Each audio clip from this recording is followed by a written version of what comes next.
এখন থেকে আপনার প্রিয় সিরিয়ালগুলো ফ্রিতে দেখুন এক্সক্লুসিভলি শুধুমাত্র সান নেক্সটে। এখনই অ্যাপ ডাউনলোড করুন।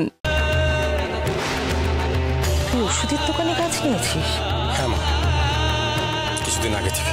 হতভাগা, বসু বাড়ির মান সম্মান ডোবাবি তুই? সারা জীবন লেখাপড়া করিসনি বলে মোট বইবি? এত বড় বাড়ির সন্তান হয়ে তুই ডেলিভারি বয়ের কাজ করবি? একটা করে কোনো দোষ নেই।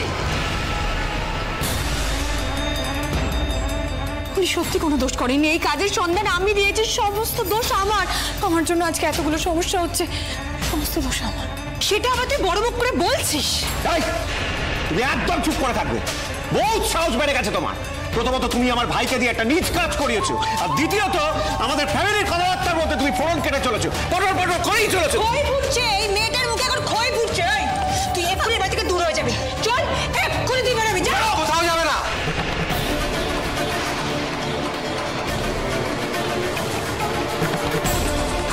কেন বের করবে না কেন? কারণ আমি 5 বছরের বাচ্চা নই। কাজের সন্ধান নীলা দিয়েছে, কিন্তু কাজটা করার সিদ্ধান্ত আমি নিয়েছি। তো এখানে নীলার দোষ কোথায়?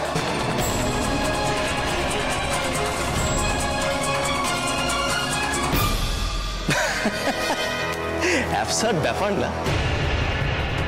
সুমন, তুমি প্লিজ চুপ করে থাকো। কেন আমি চুপ করবো কেন? যেটা দেখছি সেটাই তো বলছি। তো দারুণ ব্যাপার।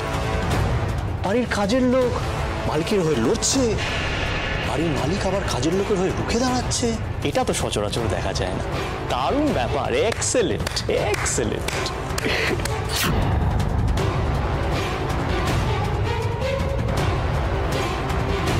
হয়ে গেছে নাকি আরো হাততালি দেওয়া বাকি আছে?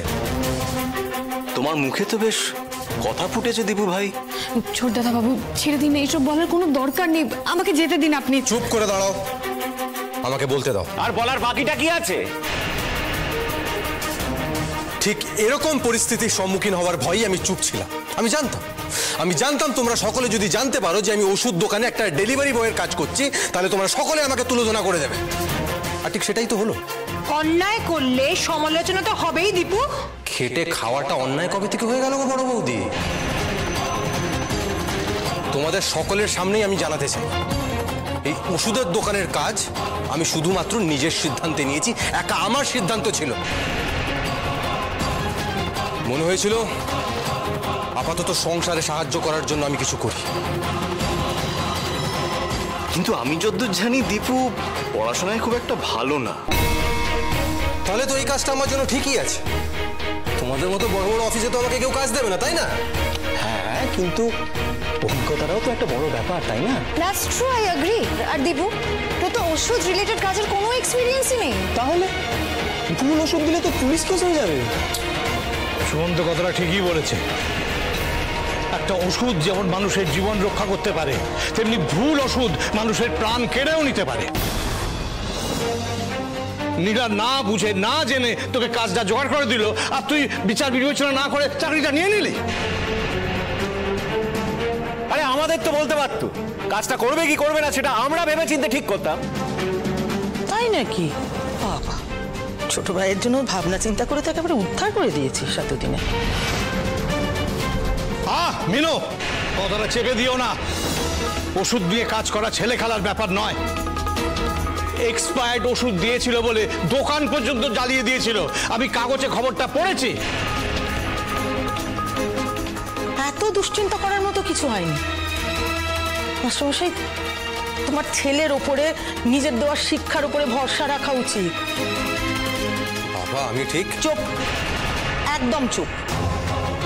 তুই যে কাজ করছিস সে নিয়ে আমার কোনো অসুবিধা নেই, কিন্তু দীপু, তুই ছোট ছোট ব্যাপারে, সামান্য ব্যাপারে সব কথা আমাদের এসে বলতি। আর এত বড় একটা ডিসিশন একা নিয়ে নিলি। আমি আর তোর বাবা তোকে তো কিছু সাহায্য করতে পারতাম কোনো রকম বুদ্ধি দিয়ে।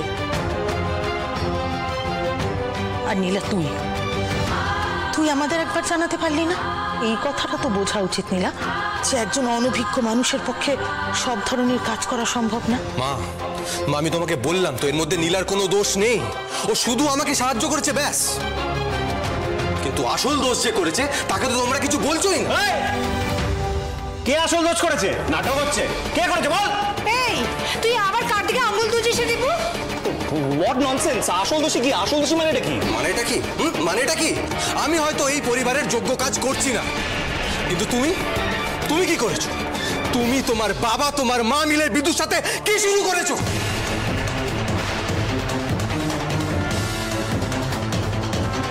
সর্বনাশ করেছে। দীপু যদি এখন সবকিছু বলে দেয় তাহলে তো বাবা আমাকে শ্বশুর বাড়িতে ফিরতেই দেবে না। সুমনকে ছাড়া আমি কি করে থাকবো? দয়া করে শান্ত হন আপনি।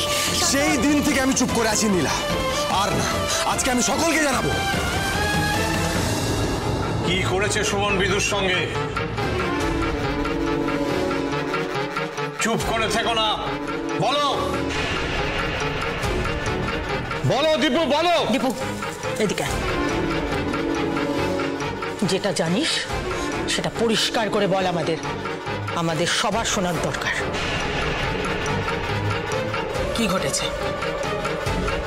কি ঘটেছে বল। তাহলে শোনো মা,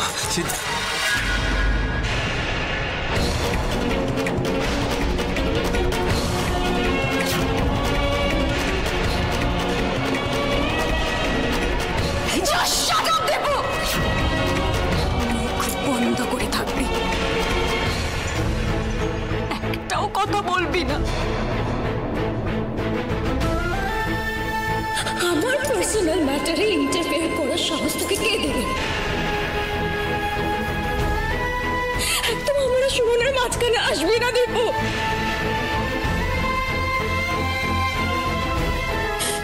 সেদিনকে তুই আমার শ্বশুর বাড়ি গিয়ে যা যা করেছিস সেটা ঠিক ছিল। আরে ওদের অপমান মানে তো আমার অপমান, তুই সেটাই করেছিস। তুই আমাকে ওই বাড়ি থেকে নিয়ে আসতে চেয়েছিলিস, তুই আমার সংসার ভাঙতে চেয়েছিলিস, কিন্তু সেদিনকেও আমি সেটা হতে দিইনি, আজকেও হতে দেব না। সেটা আমি কেন করেছিলাম আজকে তাহলে বাড়িতে সবাই সেটা জানুক। কেন তোরা ওকে এই বাড়িতে নিয়ে গিয়ে অত্যাচার করে? তোমার মুখে এই ঘটনার কথা আমি শুনতে চাই না। ওরা সবে সংসার শুরু করেছে, স্বামী স্ত্রীর মধ্যে এরকম ভুল বোঝাবুঝি হতেই পারে, এটা স্বাভাবিক। কিন্তু ওদের বাড়িতে গিয়ে তুমি যে অন্যায়টা করেছো, তারপরে এই ভরা হাটের মধ্যে যে কথাটা তুমি ভাঙলে, সেটা তোমার চরম অন্যায়।